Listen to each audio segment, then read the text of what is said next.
Mutesi na mama Charlene n'ubundi nibo bagarutse nk'abantu mwe twiganirire. Aha hari video, hari ama audio y'umuntu witwa Pastor Mutesi ndetse n'umuntu witwa mama Charlene. Abantu bayatinzeho barabatuka aba bagore, donc bariho ngo bikinisha bakohereza, donc kuyumva uba wumva yuko aba bantu nta muntu bari kumwe nawe. Je nubwo ntari nemera yuko ari bo, sindemera ko ari Mutesi, sindemera yuko ari mama Charlene, kuko mu bivuga aravuga ngo ndaza kuguhamagara sheri, sibyo? Ku bantu bumvishe iyi video iyi audio ndaje ndayiplayinga, ifashe nka 2 minutes kubayumvishe cyangwa se iminota 2.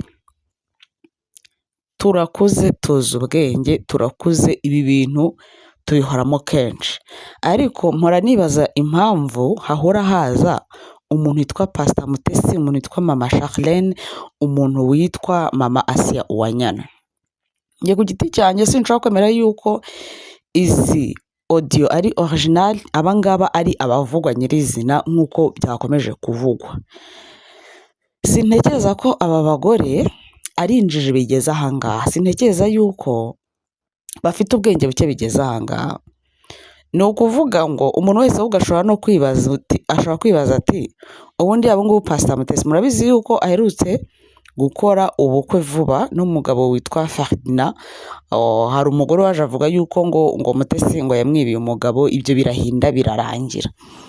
Hongera kuvuga ko umuntu witwa uyu nguyu witwa mama Charlene ngo afite umufiance w'umusore mutoya ngo w'umupilot, ibyo nabyo birahinze birarangira.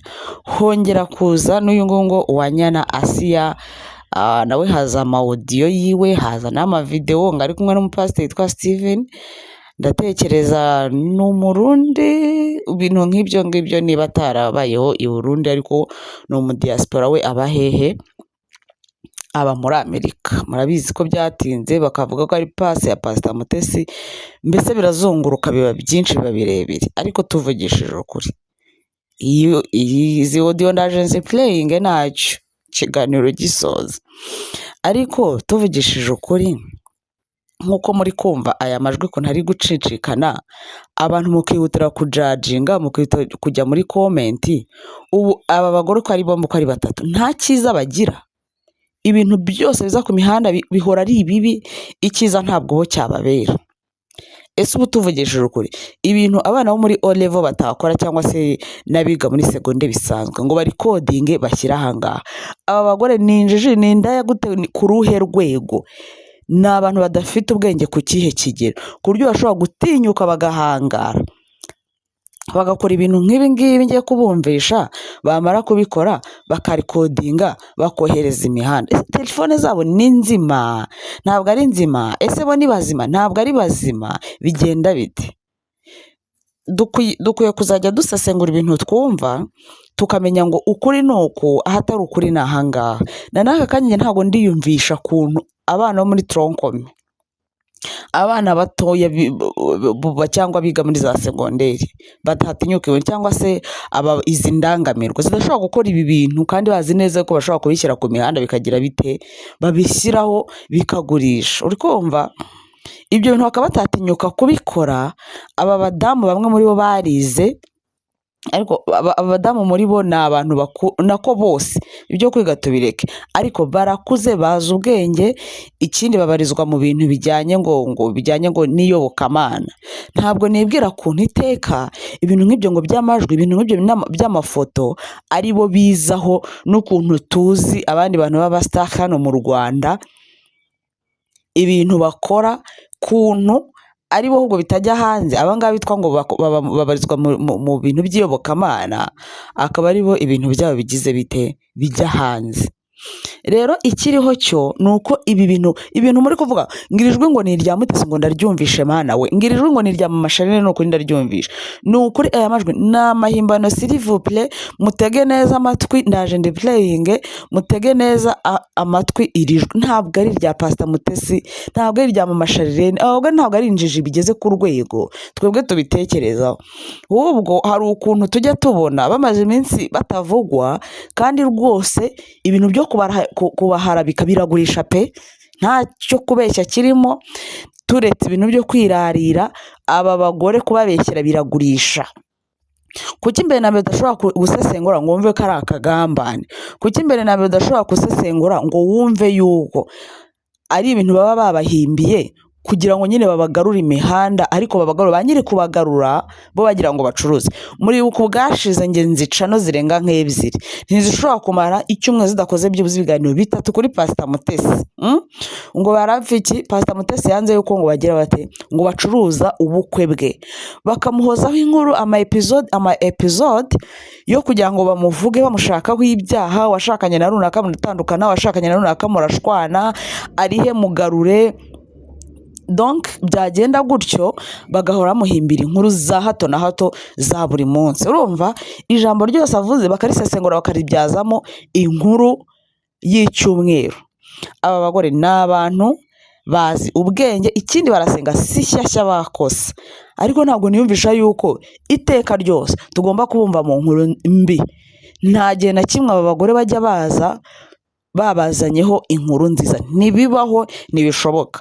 Bigaragare yuko rero ibi bintu ntimubyitaho mwa bantu mwe, aya majwi ni amahimbano. Kucyumva ko rirajwe ari irya Mutesi wowe, kucyumva ko ari irya Mama Charlene cyangwa ngo umudamu witwa ngo Nemerita. Kandi ikindi tuvuga yuko ari ibyo, ni umuntu yacikwa, ni umuntu yakosa, nawe uzi ibintu by'ukora. Kuba bitajya imihanda si uko uri umwere, kuba bitajya imihanda ni uko uzi kwibikira ibanga, kuba bitajya imihanda si uko uri marayika. Ariko abantu bari gutuka b'abagore, urihandagaza ukajya muri comment ugatuka uyu mugore ukamugira nk'ari we munyabyaha wa mbere wabayeho. Kandi mu by'ukuri ndakumenyesha ko ibi bintu usanze atari byo, wakumva imbere y'Imana uri ikimwaro, uri n'igisebo, wakumva nta kintu uvuze, wakumva nta kintu usobanuye, wakumva uri umugome, kuko urabizi ukuntu uruvugo ruryana. Ariko abantu bateruye amajwi y'amahimbano ntazi ahantu bahurutuye y'abandi bantu, y'ayandi majwi birasa kubikora ni iminota ingahe, ikoranabuhanga ni iki? Barabizanye babikubisa ahantu, natwe turabiyoraguye turabyemeye ngo abagore ni indaya. Ariko ubwo ntidutewe isoni no kwirirwa dusebya abantu bangana gutya? Wowe shyire mu mwanya wabo uvuge ngo ibi bintu ari nge birirwa bashyiraho iki cyasha, ari nge birirwa bavugaho izi nkuru ntazi inkomoko yazo. Ese nge nakumva ameze ku myaka yawe niba ubasha guplayinga YouTube, ku myaka yawe niba ubasha kujya ku izi mbuga, urakuze. Wowe ushyira mu mwanya w'aba bagore uvuga ngo ibi bintu birirwa bavuga ari nge babishyizeho, namererwa mbere yo kujajinga ngo wihutire kubatuka, mbere yo kujajinga ngo wihutire kumva yuko ari abantu b'indaya badashobotse, ari inkunguzi. Uyu mugore witwa Pastor Mutesi afite umugabo bashakanye vuba. Nyine tekereza ibyo bintu byumvisha amererwa ate? Ikindi aba bose bafite abana kandi bakuru. Tekereza ko yakumva ibyo bintu ari ibintu by'ibihimbano byaje. Hari abana bari actinga mu buryo bwa vuba ku buryo ashobora guhita ashwana n'umubyeyi we, kandi mu by'ukuri aya majwi ntabwo ari ukuri. Ibi ni ibintu by'ibihimbano umuntu wese yabikora, ariko turateruye dushyize aho ngaho kugira ngo rimwe na rimwe bamwe dushobora kubashwanisha n'iki n'imiryango yabo. Mw'abantu mwe twagiye twihangana tukareka guhita twumva muri twebwe yuko ibi bintu byaje imihanda ari ukuri. Ni ikihe gihamya, ni iki kiguhamiriza yuko aba bantu aya majwi ari ayabo? Abantu se ntabwo bahuza amajwi? Uriya Mutesi agira ijwi ryenda nko kuremeraho, Mama Charlene akagira ijwi riri loud. Abantu bahuje amajwi k'ubwo buryo ni banga? Ubu nta bantu zimuvuga kimwe, nta bantu zimunasase, ariko twaje twishyiramo yuko ngo ni Mama Charlene, ngo ni Pastor Mutesi. Ariko mu by'ukuri dukoresheje inyurabwenge bari abantu ntabwo ari Mutesi, nta nubwo ari na Mama Charlene. Tubabare aba babyeyi ni abantu nabo bagira ibyiza, ntabwo ku mihanda hagomba kuzaho ibibi gusa. Ikindi ntabwo aba bantu ari impinja zo kuvuga ngo bararikodinga ibintu ngo bashyire imihanda.